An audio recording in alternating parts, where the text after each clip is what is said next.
spent less than 24 hours in Israel. Now the question is this the time for the IDF ground invasion into Gaza?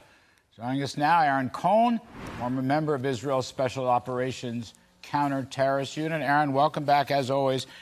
Aaron, I mean, maybe I'm wrong, but I think the IDF held up on the ground for the Trump meeting and humanitarian aid. I want to talk about that in a second.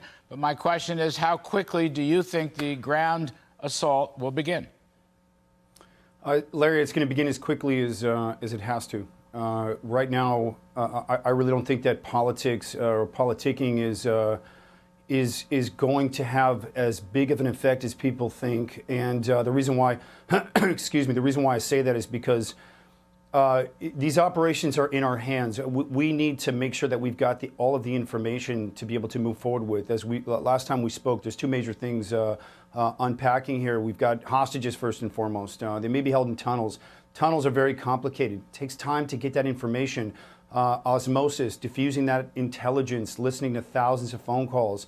Our Pegasus system right now, which we invented, we're listening everywhere, not just in Gaza, around the world.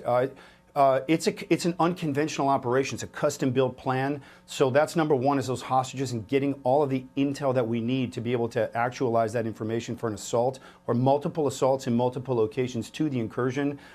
We've got the entire strip of Gaza, Larry, contained right now. We're not in a rush. The hostages are the issue. At any moment, they could start being killed. And when they start getting fired at, if they're alive, Larry, and I don't have that information, then we've got to go and do action immediately. But as far as going in there and getting in gunfights in tunnels with 40,000 Hamas terrorists, you know what? Let's shut the power off.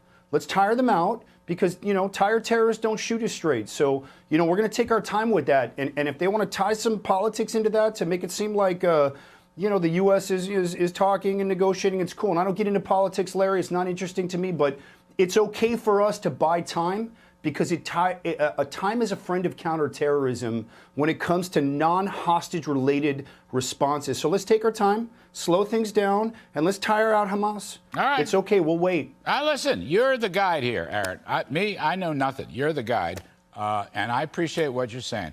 Let me ask you, it's a related subject, but important one. All this talk, Joe Biden and Antony Blinken apparently extracted a promise from Prime Minister Netanyahu and his war cabinet about humanitarian assistance. Everybody's talking about humanitarian assistance. Humanitarian assistance always sounds like a great idea. But, Aaron, here's what people are telling me and reporting to me. Humanitarian assistance, whether it comes across the line, Egyptians has 100 trucks and it's going to cross the line at Rafah or whatever, all that stuff will be run by Hamas. Hamas runs the ministries. Hamas steals from the UN. In fact, the UN had a tweet up that said Hamas was stealing stuff, diesel fuel and whatnot. And then they took the tweet down because a lot of the UN relief people are pro-Hamas. So I'm worried. I'm for humanitarian aid. I'd love to see the IDF run humanitarian aid so that it might actually get to Palestinians and other civilians that need it. But humanitarian aid, Hamas, I don't know. What do you think? I think it's a scam. I think it's a scam too. I think this is. I think it's a lot of talk and posturing right now. There's a lot of double standards when it comes to Israel. Everyone was with us for a couple of days, and all of a sudden, now we're talking about the Palestinians and the hospital that was hit last night. And I can pontificate and explain that to every audience across the world, because we don't have to sell the images that we saw. But here's the truth, and you nailed it. Hamas, a terror group.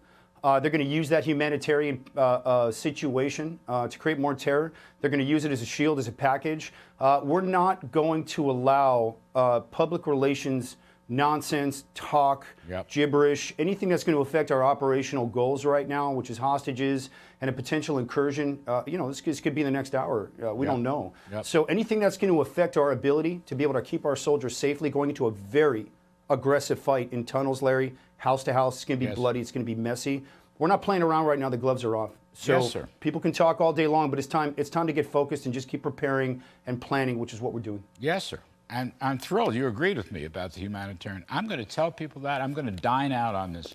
Aaron Cohen agreed with me about humanitarian assistance. We park our cars in the same garage on that one. You are terrific, Aaron Cohen. Appreciate you, Larry.